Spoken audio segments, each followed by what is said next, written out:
Let's talk about Imran Khan, the former cricket star turned prime minister at the center of a political storm in Pakistan. आखिरी गेंद तक मैं मुकाबला करता हूं. He was kicked out of office last year, is now facing more than 100 legal cases, and was briefly arrested in May. It led to huge protests and violence. Khan says he's the victim of a conspiracy to force him out of politics for good. What is happening right now is not because of me. People in Pakistan are really divided over Imran Khan. His supporters see him as the only hope for the country, Imran has basically become a prophet of change. while his opponents accuse him of spreading lies and fueling a toxic style of politics. This became a two-way fight of rhetoric of like good versus evil. So who is Imran Khan? Why is he so divisive? And why is politics in Pakistan in such chaos right now?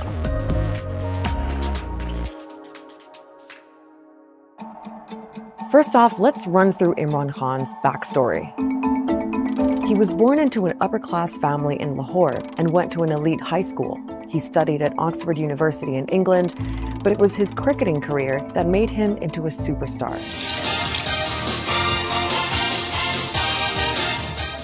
In 1992, he led Pakistan to its first and only World Cup victory, and then retired from the sport. He's easily the greatest Pakistani cricketer of all time. A very glamorous cricketer too. That glamour, of course, brought him to the attention of high society in London. In the early 90s, he was hanging out with rock stars and royalty and married a British aristocrat. But he was also getting into charity work and raised money to open a cancer hospital in Lahore in memory of his late mother. Here's a cricketer, a public icon, trying to provide free cancer care in a country where this was not accessible for most people. And that then translated into a conversation he had about the role of corruption, improving governance, and then his entry into politics. In 1996, Imran Khan launched his own political party, Pakistan Tehreek-e-Insaf, which means Movement for Justice. He styled himself as an outsider on an anti-corruption mission, but his political career didn't really take off until 2011. That's when he held 2 rallies in Lahore and Karachi. Tens of thousands of people showed up. He was promising to bring a new kind of politics to Pakistan. And 7 years later, that message helped him get elected as prime minister. मैं ये आपके सामने ये pledge करता हूं कि इंशाल्लाह ये एक बिल्कुल आप मुख्तलिफ किस्म की पाकिस्तान में गवर्नेंस देखेंगे. Now, until Khan came on the scene, Pakistani politics was dominated by 2 parties and 2 families. The Bhutto family, which is linked to the PPP, and the Sharif family linked to the PMLN. That's the party of the current Prime Minister, Shehbaz Sharif. For years, the 2 sides have been alternating in power, a pattern that Khan was determined to break. To demolish what he called the grip of dynastic politics in Pakistan. He's very popular among young Pakistanis who do not see the old guard as being representative of their ambitions and aspirations. He's also popular among middle and upper middle and elite classes. They are of the view that Pakistan have been harmed by the politically corrupt elite for too long, and Imran is our hope. Now, there's another layer in Pakistan's politics that you need to know about, and that's the military. Since Pakistan's independence in 1947, there have been several military coups, and generals have ruled directly for 33 years in total. But when there's been a civilian government, the military still plays a big role behind the scenes. They have like such a strong, influential meddling going on that no government in Pakistan really gets formed without their involvement. And it seems that was also the case for Imran Khan, that the military was pretty influential in his rise to power. This is something which is acknowledged by the military leadership of that time. People who have subsequently came out after the retirement and acknowledged and confessed that yes, we have helped Imran win. And Khan actually sold himself as a candidate who could work with the military. They were seen as being on the same page. The constant struggle and tension between civil and military establishments in Pakistan was something that people expected would end with Khan coming into power. But it didn't. Here's what happened.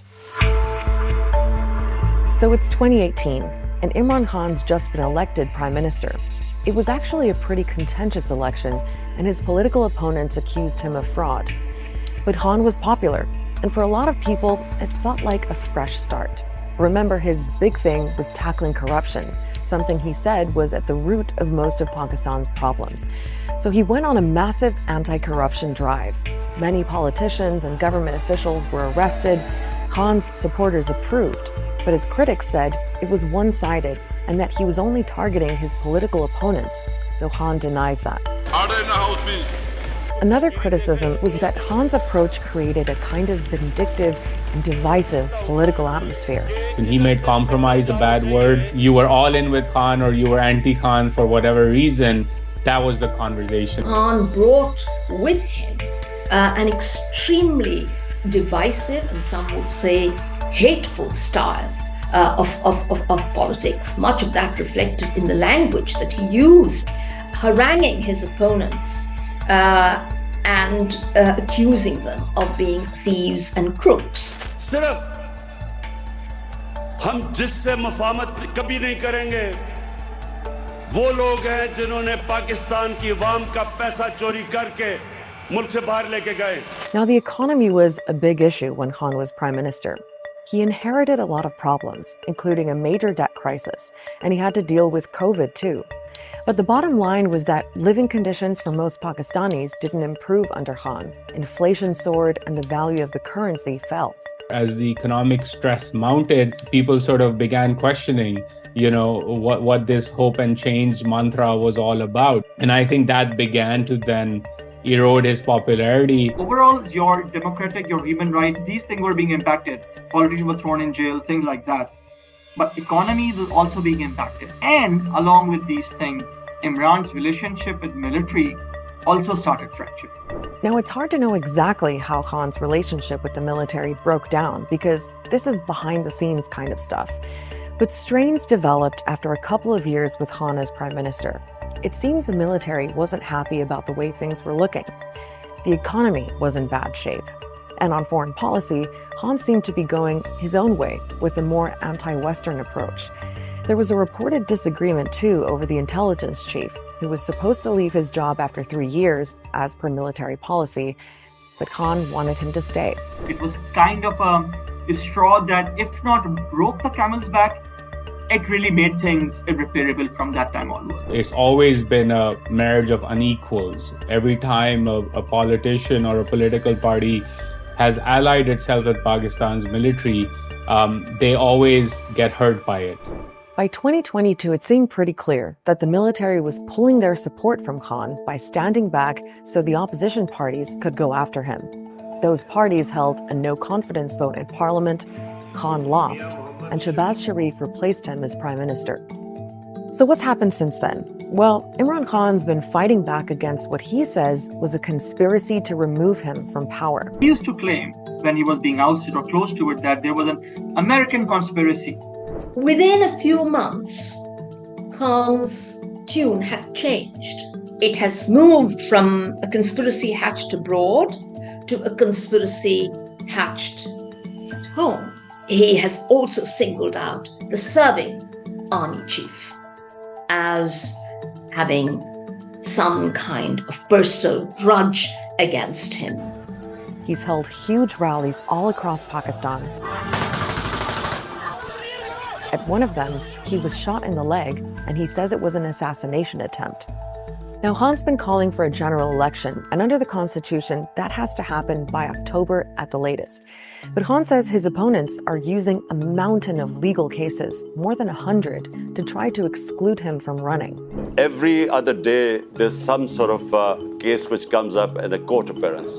They include all sorts of allegations, from corruption to terrorism, even attempt to murder. The military establishment, they're too scared for elections because they're scared I will win. So because of that, they're doing everything to make sure that I get out of the race. Being convicted on any one of these would lead to his disqualification, which is, I think, what they are trying for. It all got pretty dramatic in May, when Khan was arrested in connection with one of the cases. Anger against the arrest of Imran Khan has turned into violent confrontations. Tear gas shells have been fired at this crowd, blocking the main highway towards Islamabad. These are the protesters, and that in the distance is the police line. And since that violence, thousands of people linked to Khan's party have been detained, including senior leaders. An absolutely massive crackdown, undeniably. The state has really come down hard on Imran and his party in a very brutal manner. The government is using similar tactics that he tried to use against them, and it's taken things to the next level. To his supporters, Imran Khan is the ultimate political victim. And everything that's happened in the last year or so has actually boosted his popularity. ये लोग जितना उसको दबा रहे हैं ना, अल्लाह उसको ऊपर ला रहा है, अल्लाह इज्जत दे रहा है उसको, अल्लाह लाने वाला है. जो खान साहब कहते हैं बिल्कुल सही है, हम तो अपने लीडर के साथ हैं. By all accounts, Imran Khan today is Pakistan's most popular politician. I think there is agreement that if elections were to be held tomorrow, he would win. So Imran Khan is as popular as he's ever been. And disillusionment with the current government of Shehbaz Sharif probably has something to do with that. There's a full-blown economic crisis. Pakistan is running out of foreign currency and could soon default on its debts if it can't secure more loans. And millions of people are still dealing with the aftermath of last year's floods that left a third of the country underwater. So while this brutal political fight is going on, there are so many other urgent problems stacking up. 4 million people just over a few months have fallen below the poverty line. And I don't think any segment of elite society, politically or institutionally in Pakistan, and that includes the military, has an answer to solving these problems. And that's the real tragedy here. Complete chaos happening. And it's easy to blame Imran Khan for it, or military for it, or this class or that class. And all of these allegations have partial merits. But ultimately, the people who are suffering are the people of Pakistan, the country as a whole. Check out our last explainer on why Arab countries are cozying up to Syria's President Bashar al-Assad. And don't forget to subscribe so you don't miss the next episode of Start Here.